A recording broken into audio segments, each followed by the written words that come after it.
what I what I think it means for 2024, and then also some specific thoughts about this year and things that we can do this year. I will tell you that I'm this role that I have taken on in the last 6 months of, speaking directly to folks like you and groups like this is new for me. I tend to be a quieter person. I advise politicians and people behind the scenes. And so it's really been a great joy and pleasure for me to be out with all of you. I mean, for all that I gave to you, I think I got as much back from the passion and intensity and love of country that I felt in these meetings. And so thanks to all of you. I mean, I couldn't have done what I did without the fuel and the energy you provided me here over Zoom. Okay, 2022, the red wave didn't come. I wrote a piece in late 2021 saying I thought this was going to be a close competitive election, not a wave election, which was unusual. I thought so for 3 reasons, as I said at the time. First is that the Republicans had made a big mistake in the election by running towards MAGA, a politics that had just been rejected twice by the American people. And it could be very easy that you could be disappointed in Joe Biden, but still have no intention of voting for MAGA. Because what we saw in the polling, even all the way back in the fall of 2021, was that Biden's approval rating had come down, but this thing called the congressional generic, which is this simple question, which are you going to vote Republican or Democrat in Congress, didn't change. And they usually work in parallel. And what that meant was that people may have become disappointed in Biden, but the Republicans weren't gaining any ground. And that's because they, as I said, they made a big error in the election. They ran towards a politics that had just been rejected by the American people in overwhelming numbers in 2 consecutive elections. Usually when you fail twice, you try something new. They didn't. And I felt that was going to create a low ceiling for them. Close competitive election, not a wave. The second reason I was optimistic was that I felt that by the time we had passed our agenda, and if we'd gotten to the other side of COVID, that we could say to the American people that you gave us power to make things better, and we did, and that Joe Biden's been a good president. And I think that enough people felt that it is what also made the election work for us. But the third thing that I predicted, and I hoped perhaps was a better term than predicted, was that the power of the grassroots, that all this money that we're now raising for our candidates, our Senate and House candidates are out raising their Republican counterparts by 2, 3 to 1. We're building campaigns that have never been that we've never had such big campaigns before. And we also have willing volunteers to not only give the money, but write the postcards, do the text, do all the work that's required to combat a noisy right wing. And so I felt that because of the power of the grassroots and this big campaigns we had, that we were going to be able to mitigate what's called midterm drop off, which is when you're the party in power in the first midterm, usually your voters stay home. Well, that didn't happen, right? It didn't happen for a lot of reasons, but most importantly, because of Dobbs and and the radicalization of the Supreme Court, the radical decision of the Supreme Court, which really changed the election. The election was leaning towards being a close competitive election, but when Dobbs happened, things really did change. We had these House special elections, which we did much better than anticipated. The voter registration numbers turned much more democratic. Largely women and young women started registering in much higher numbers all across the country. Our campaigns were raising far more money than the Republicans, which was unanticipated. And then we had the early vote, which was even better than our early vote in 2018 and 2020. And so all these indications that there was intensity on the Democratic side. Tom Bonnier and I, my partner through a lot of this work, we're talking about how we saw this intensity. Democrats were not going to stay home. We were the energized party. And the Republicans in all these intensity measures were actually doing worse than expected. And so we kept arguing this was not going to be a wave election. And then when these flood of polls came in October, right around when I spoke to you last time, the entire media industrial complex, right, tipped into believing this was a red wave. And we were challenging it. I went on Joy Reid and said, if you're reading 538 and you're reading Real Clear Politics, you're reading Republican propaganda. They have flooded the zone with these illicit polls. It was more than 40 polls in 7 states by 10 different pollsters to game the polling averages. And that, in fact, what we were really seeing was a close competitive election, not a wave election. I was heavily criticized for this work. Nate Silver attacked me in his podcast. The people of the Cook Report said I was producing astrology and not analysis. I mean, all the smarty pants in Washington all mocked us and made fun of us, and they were all wrong, and we were right, and thank God. and because we had a terrific election. And what happened in this election was really there were two elections. And those of you who in the West in California know this. We did better than 2020 in most of the battleground. We had a bluer election in the battleground, a redder election outside the battleground. Inside the battleground, where we had these muscular campaigns, we raised our money, where the volunteers went to work, we were able to control the information environment and outperform even Joe Biden's performance in 2020 in Arizona, Colorado, Georgia, Minnesota, Michigan, New Hampshire, and Pennsylvania. An extraordinary achievement in a midterm with low approval of the president, high inflation. We gained ground in these critical battleground states. It's an incredible party-wide achievement, and we should be all proud. And I know that you played a role in that, so thanks to all of you. It was amazing. But outside the battleground, where we didn't raise the big money, where we didn't have the big campaigns, we lost ground. We lost ground in California. We lost ground in New York. We lost ground in Texas and in Florida. And so what the lesson is that when we run our big campaigns, when the grassroots of the Democratic Party are motivated and fund our candidates, and we build these muscular, huge campaigns that can do and reach GOTV targets that we've never been able to reach before because the campaigns are so much bigger, that we are in control of our own destiny. We can even gain ground. But where we don't do that, the Republican noise machine and their ability to dictate the terms of the national debate is still very powerful. And so going into 2024, I think what we have to think about is we have to do both. We have to have our muscular campaigns, this new grassroots like your organization that have grown up all across the country, these organic organizations of patriots who just wanted to go fight for their country. We have to keep that going, and you're doing that today. We're doing that together here tonight. But we also have to work more in controlling the national information environment, and I'm going to come back to that in a minute. So I think as we head into 2024, my basic message is the Democratic Party is strong. We are not weak, and we're not defensive. We're not scared, right? We're strong. We are powerful. We are in control of our own destiny.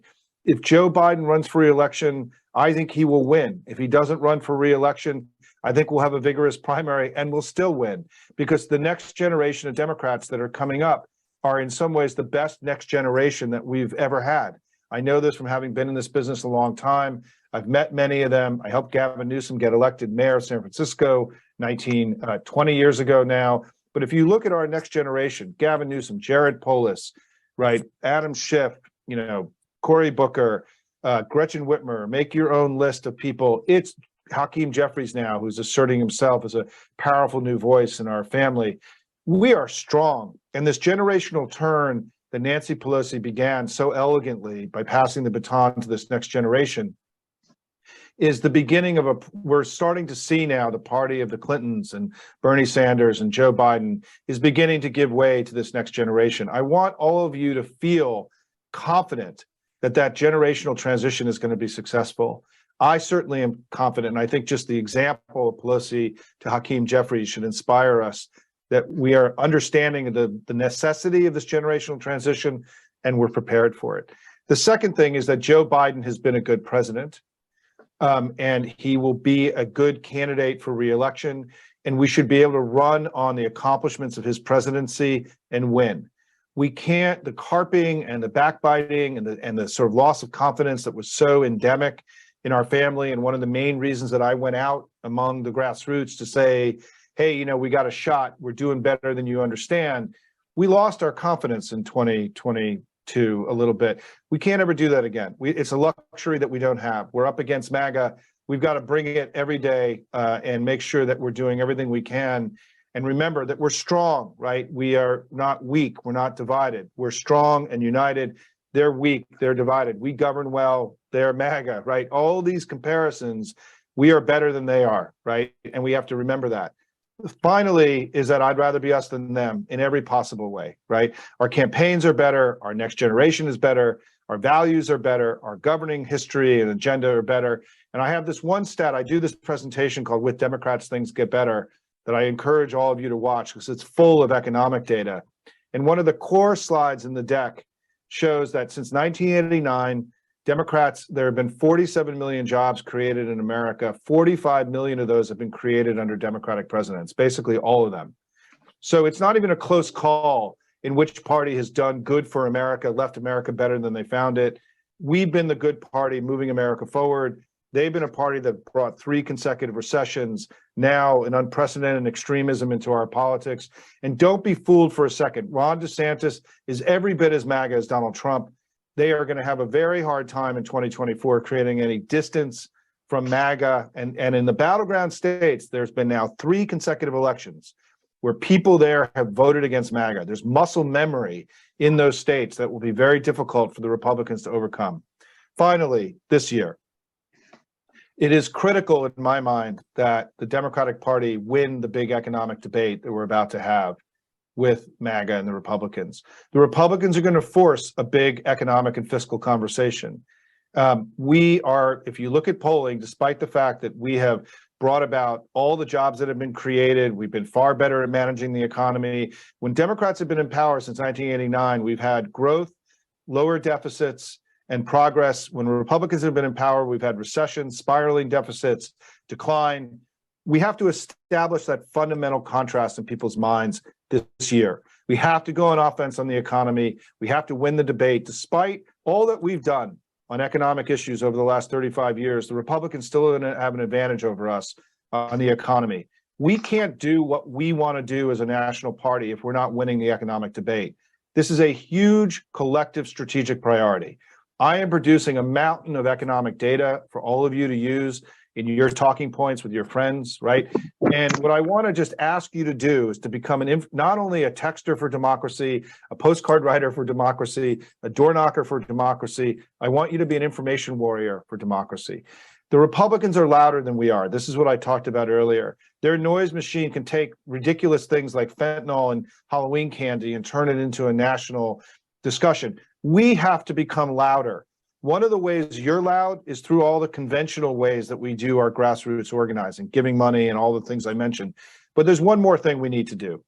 They and their side are networked and amplified.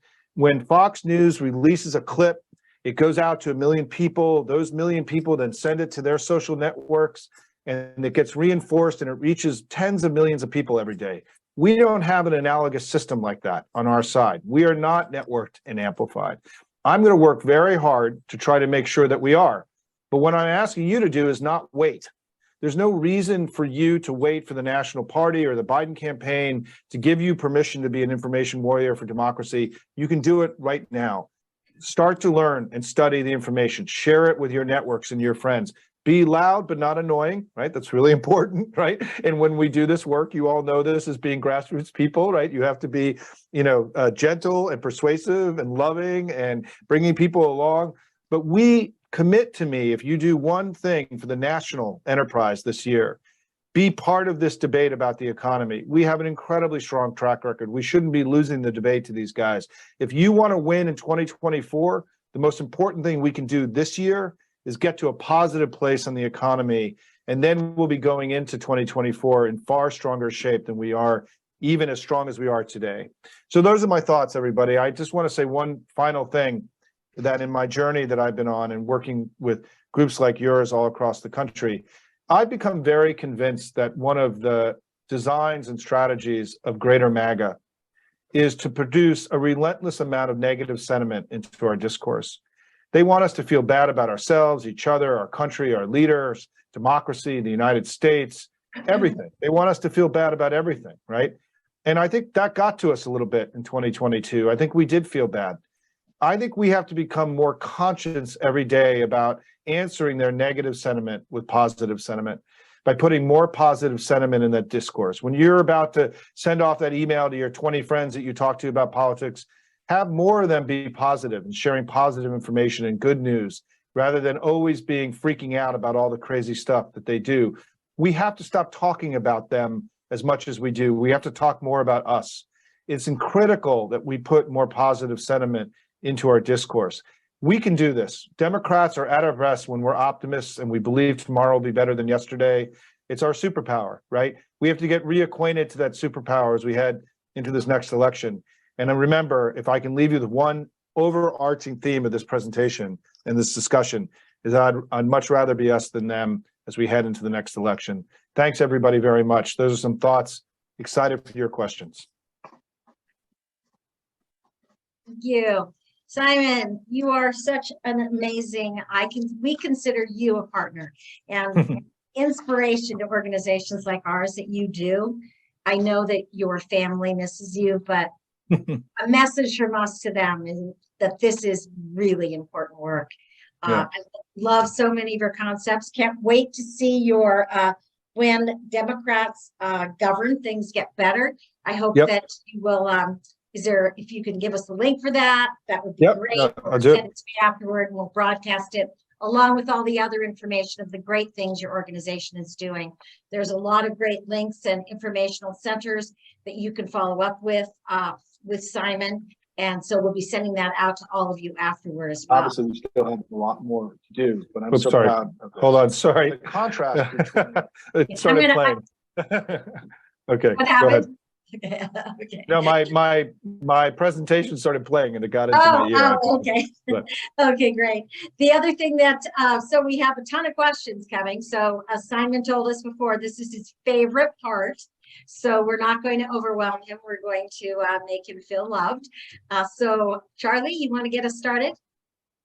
Sure. Simon, thank you so much. Laurie wants to know, what can we do in California specifically to get more Democrats elected? Well, you've done a pretty good job, right? I mean, there is almost, there are now more decline to states in California than Republicans, right? I think Republicans are now the third party in California, and you guys have almost wiped out the modern Republican Party in California. It's clear that we have to go win back those House seats that we should have won. I mean, this is, if I get asked in these presentations, where should we be spending our time and money heading into 2024 at the federal level, where your dollars will go the furthest, in my opinion, and there are lots of opinions about this, is that it's in the House races outside the presidential battleground, which includes California and New York, right? And there are a handful of other places, because there's going to be so much money and so much activity in the battleground, the presidential battleground, that there's going to be a lot that those candidates can ride on top of, right? A lot of organization. California is not going to have a major statewide race. These House candidates are basically on their own, right? So the work you can do in California to win back those seats that we should have won is really, really, really important. I think, look, I forecast the last election properly. I didn't predict, because there's no such thing as predictions. People who think they can predict the future are people that you shouldn't listen to, but they can make reasonable guesses. I think we should win the presidency. I think the Senate is going to be very hard, because we have, 3 states where in a presidential year are just going to be tough for us, despite the excellence of our incumbents. But it's Ohio, West Virginia, and Montana. We've got to win all 3 of those to retain the Senate, and they're going to be hard. The House, we should win back. There is a lot of confidence. There are 18 seats that Biden won in 2020 where there are Republicans sitting there. We win those 18 and hold what we have a bigger majority than we had under Nancy Pelosi, right? So, the path for winning back the majority in the House is clear. And the new head of the DCCC, Susan DelBene, is a good friend of mine. She's from a West Coaster, Washington State rep, brilliant, honestly, one of the smartest and best members of Congress that I've ever worked with in my 30 years being here. And it's great that she's running the committee. It's going to be a very, very strong DCCC this cycle. Thank you. We had 3 folks who asked questions about the Senate: Jennifer, Joan, and David. And Joan also wanted to know, how should the media cover Trump? Do you have an opinion about that? Yeah, I mean, that since Trump has dropped off, and he predicted this, right? I mean, many media organizations have started laying people off, and Trump was a boon, an economic boom for political media in America. It's going to be very difficult for the media to wean themselves from Trump's antics, particularly when he's now going to be back on Twitter and Facebook and all the social media that he'd been banned from. But I think, again, one of the things that we have to do is we have to stop defining our relationship to politics by reacting to what they do every day. What they do every day, the way to think about it, is they jump up and down and wave their arms in the air and scream every day, right, about everything. And we, those of us who've been parents, know that you can't give in to that kind of behavior, right? And we just need to go do our work and make our case for ourselves. Joe Biden, did 10 years of legislating in 2 years. The three big bills that he passed, the infrastructure bill, the climate bill, and the CHIPS bill, are enormous investments in our future that can create, prosperity and for decades to come, and position us to win the economic battles of the future against our rivals.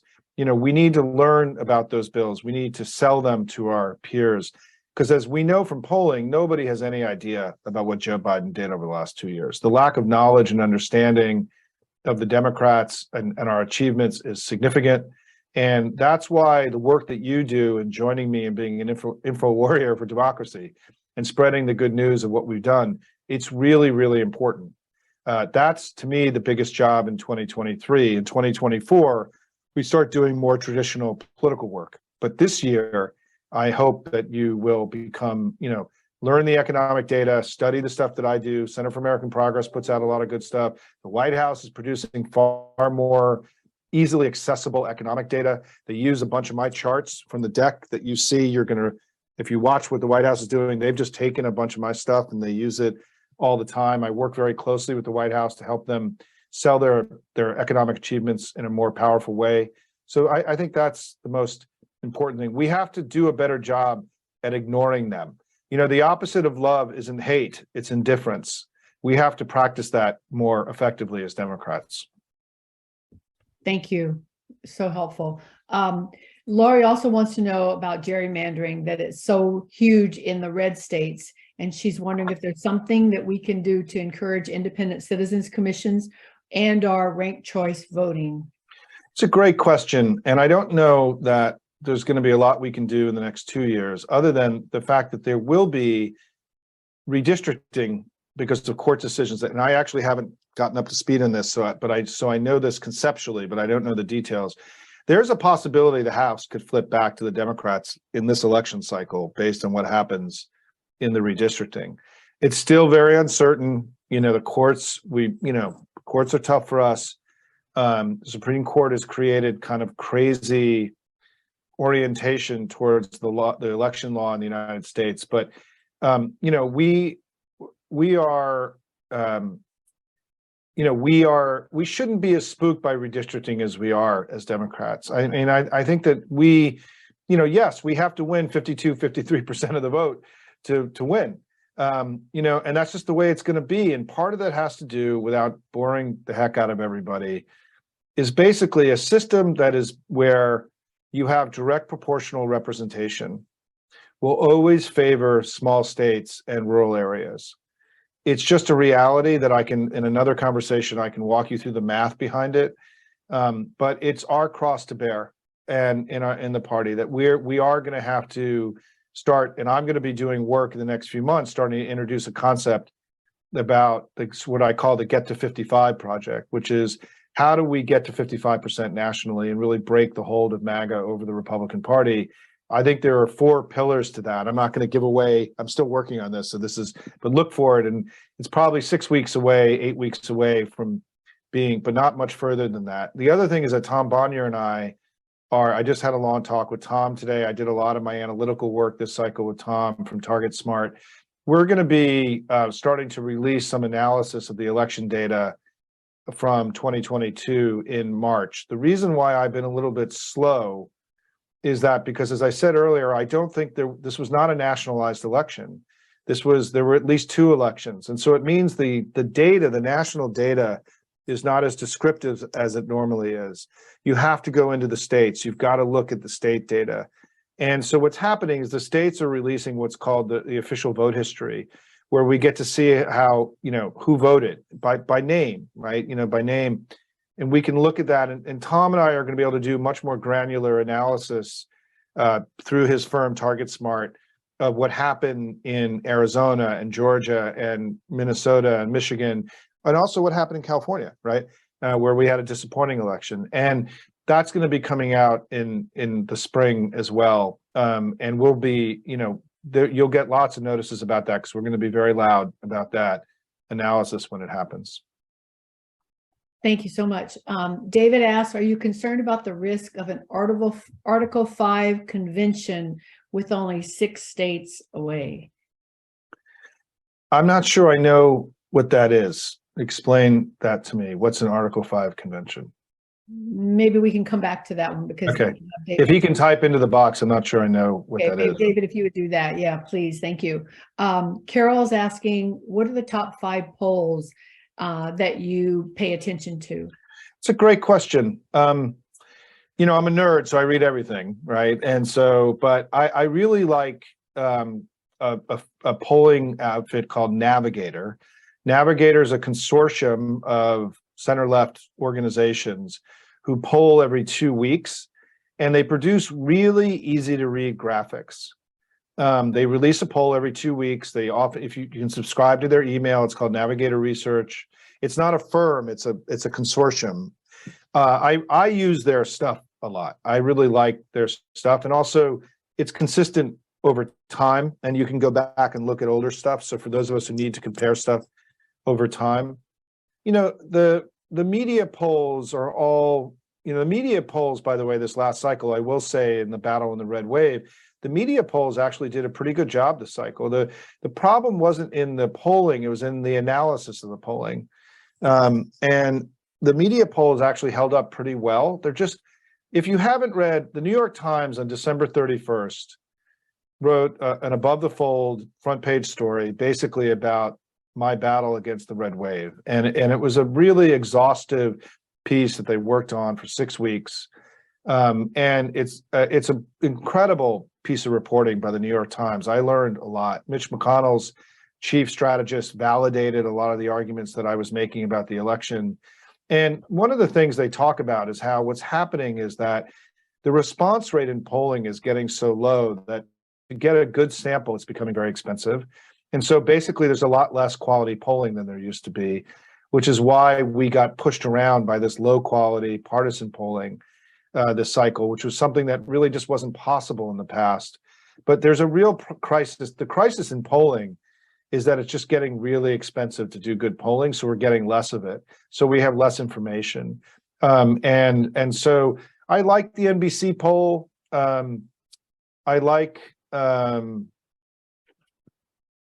think of the major media polls, the New York Times polling and what Nate Cohn does at the Times, to me, really, they did an exemplary job this last cycle. I think the Times really did some of the best polling, and they spend an incredible amount of money.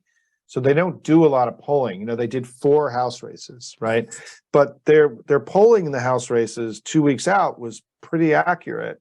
Their Senate polling was pretty accurate. So I still think I use 538. I don't really trust their averages, but I go there to look at polls. Nate Silver had a big failure this cycle. And you're going to see in this New York Times piece, the Times really beats him up. I beat him up in the Times piece pretty hard. And we now know that because of his failure this cycle, ABC News is considering not re-upping with 538 because of the work we did to call out Nate's failures. It's pretty controversial stuff. I've been in this crazy war with Nate. Nate's attacked me publicly, said I was smoking hopium. Turned out the people smoking hopium were the Republicans, not us, And so, but anyway, go read that New York Times piece. Maybe, Linda, we can put it in the follow-up to everybody. It's really a must-read political story. And it was on December 31st, so it would have been very easy to miss if people were off, having fun. They may have missed it. Thank you for those recommendations. Maggie's wondering, what are the top things Biden should address in the State of the Union address? And also, what do you think of his making Val Demings a special advisor in his administration to have her focus on the George Floyd Justice and Policing Act? Yeah, I love Val Demings. I mean, I think she was always going to have a tough road to hoe in Florida. It was a very tough cycle there. I think Biden this year is about 3 things. It's about winning the economic fight and making sure that the economy stays strong. we have to continue to do well in Ukraine and weaken Putin and defend democracy abroad and here at home. And we have to take back the immigration and border debate from the Republicans. I think that Joe Biden, I'm just going to be, my sort of charitable way of describing it is that I think the administration was so busy last year that they just didn't really get to the immigration and border debate. We shouldn't be losing that debate to the Republicans. All they do is jump up and down and wave their arms in the air. They don't really have any solutions for what is actually a very tough and challenging governing problem. I work a lot on the policy side. I do a lot of work on immigration and the border. I've actually advised Gavin Newsom on it and spent time with Gavin about it. California, as you know, has a big border. The largest land. I don't know if people know this, but I'm forgetting the name of it. The south of San Diego is the largest and most trafficked land border crossing in the world, right? And the crossing between, in terms of the number of people who go over it every day. These border issues, relations with Mexico really matter to California and the Southwest.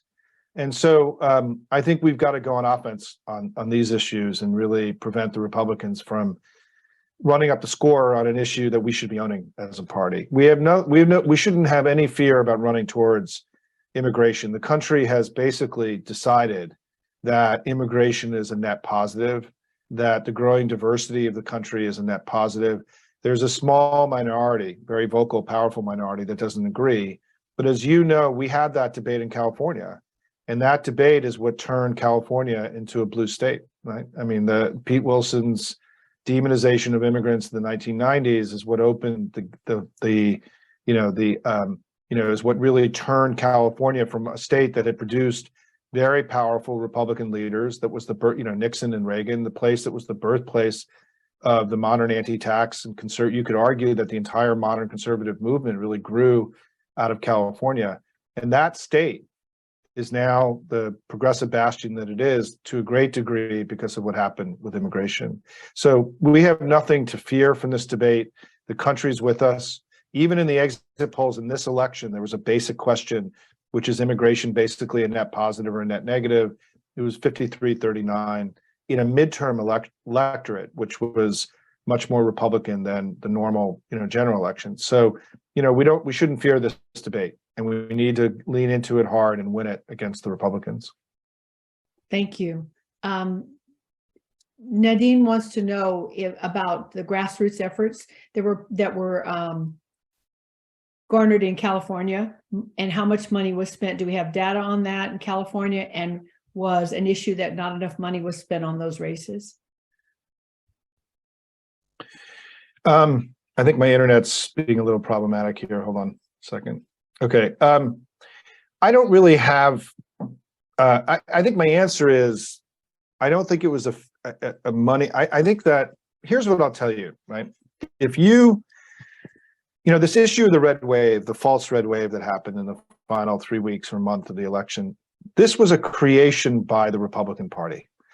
In early October, the story of the election, largely because of the work that I had done, was that we were seeing a close competitive election, that Dobbs had changed the election and that women were highly motivated and that Democrats had a lot of passion and intensity. And we saw it in the House special elections. We saw it in Kansas. We saw it in the voter reg numbers. We saw it in the fundraising. We saw it in the early vote. Then we saw it in the early vote. But then these polls happened. And these polls, which were only in 7 states, pushed the polling averages down in all these states. And the media saw the polling averages dropping. The Republicans do what they do, which is they jump up in the air and they wave their arms in the air and they scream, right? And they bullied the media into believing that the election had sort of fundamentally changed. And you heard largely white male commentators on national television saying that, look at this, women really do care more about eggs costing 30 cents more than their loss of their bodily autonomy, right? I mean, there were commentators saying that on the air.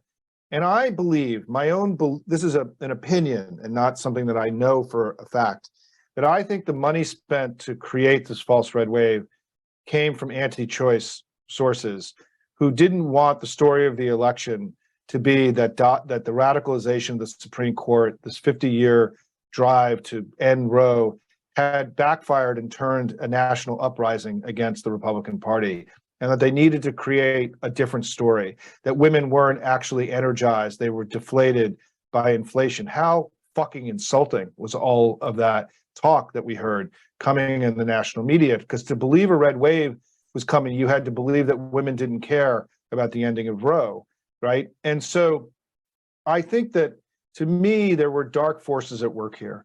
And my best explanation for what it was, because Mitch McConnell's guy in this New York Times piece said, we never believed there was a red wave. We didn't want people to believe there was a red wave. We think it actually hurt us in the election. What it did to us, right, the return of the red wave, and the DCCC believes this, is there was money that large donors had committed that didn't come in at the end because they believed the House was gone. And it's my belief that the red wave, the false red wave narrative, cost us the House. And because, as you know, you guys do the work. If you think the House is gone, you move your money to other places. And that's what happened at the end. So this issue of this invented false red wave that I called bullshit on during the election was consequential. It's also consequential because the national media got played. And we need this in the time where truth has become more tenuous, where the right-wing noise machine is more powerful, when the Republican Party has become more illiberal and extreme. We need the media to be there, right? Calling balls and strikes and keeping truth front and center.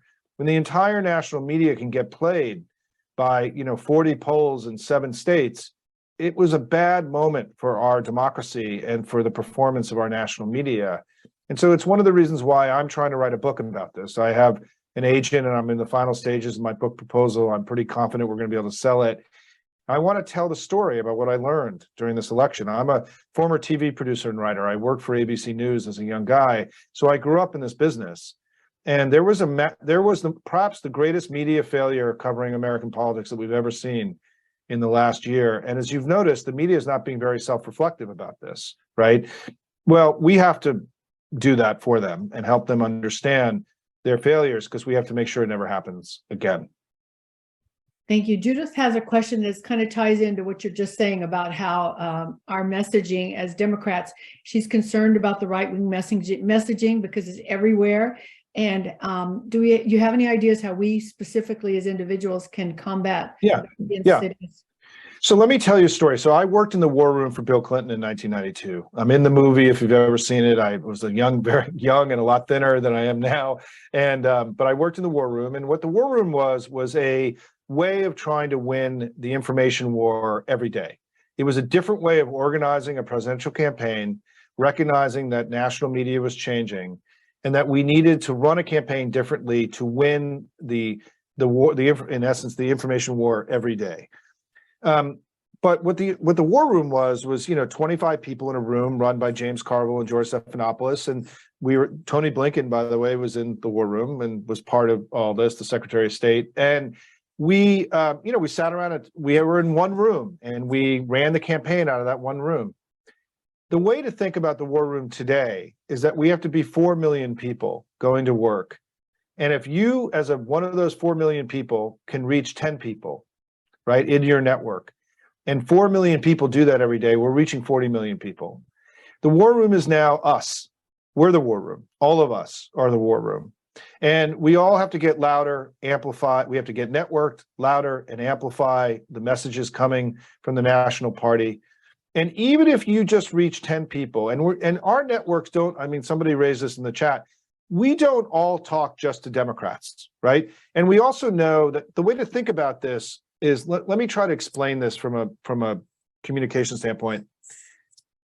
The way we have to rethink communications is that the television age was top down.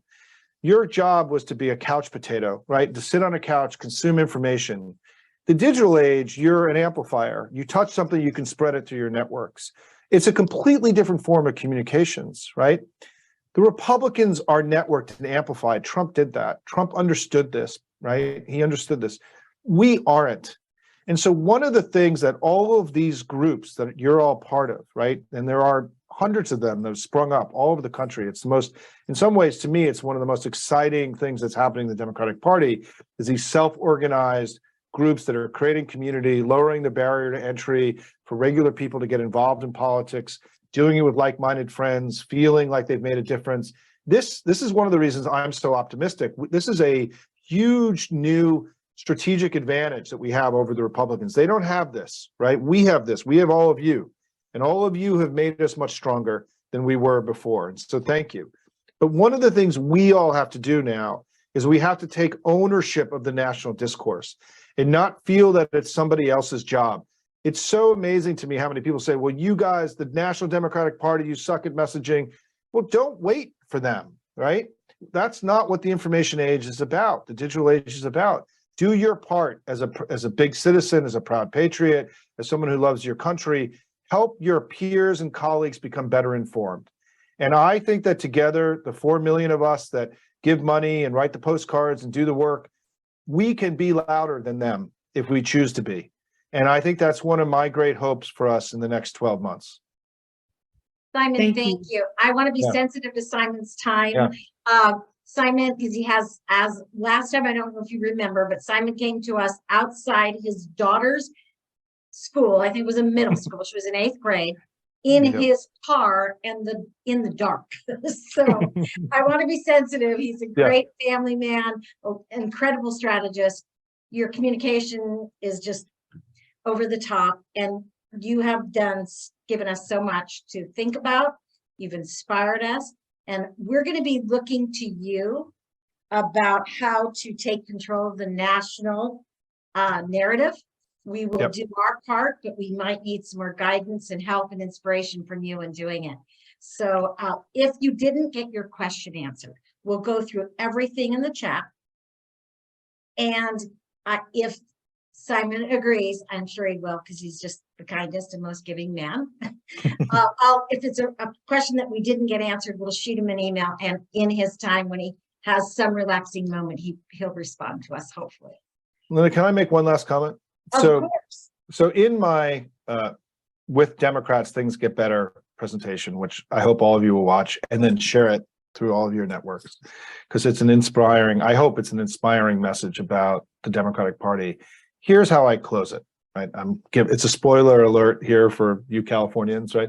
Is that what I talk about at the end is the greatness of the Democratic Party and this thing that we're all part of, right? What the world that FDR built after World War II has created a golden age of humankind. More people around the world today have opportunity to achieve their dreams than ever before in all of human history.